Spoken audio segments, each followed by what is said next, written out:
Washington, presumptive Democratic presidential nominee Joe Biden apologized Friday for comments in an earlier radio interview in which he said black voters who supported President Donald Trump ain't black. "I should not have been so cavalier. I've never, ever taken the African American community for granted," Biden said on a call with members of the U.S. Black Chambers Inc., adding he shouldn't have been such a wise guy. In a testy exchange Friday with African American radio host Charlamagne, Biden said, "You ain't black if you're struggling to decide whether to back him or Trump." During the interview on Charlamagne's program, The Breakfast Club, the former vice president emphasized his ties to the African American community and touted his record on civil rights. He also told Charlamagne, "There are multiple black women being considered for vice president." Washington, Reuters. President Donald Trump on Friday urged U.S. states to allow the reopening this weekend of places of worship that have been closed due to the coronavirus, and warned he would override governors who do not do so.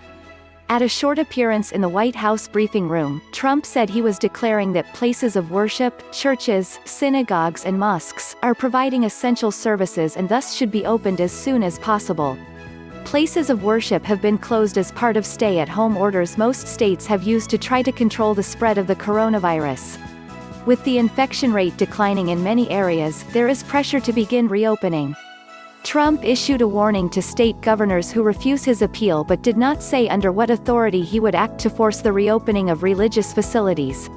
"If they don't do it, I will override the governors. In America, we need more prayer, not less," he said. The National Governors Association declined to comment. Trump has gone back and forth throughout the pandemic on whether he or the governors have more power to implement measures related to its spread. "He has no authority to do this. The governors are in no sense subordinates of the president," said Robert Chesney, a professor at the University of Texas School of Law. Trump courted the support of religious groups, particularly evangelical Christians, in his 2016 presidential race, and is eager to have it again in 2020. Dr. Deborah Birx, the White House Coronavirus Task Force coordinator, encouraged worshipers who are especially vulnerable to the virus not to go or to wait longer to attend services.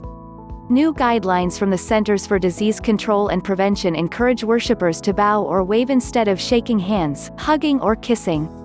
From Yahoo!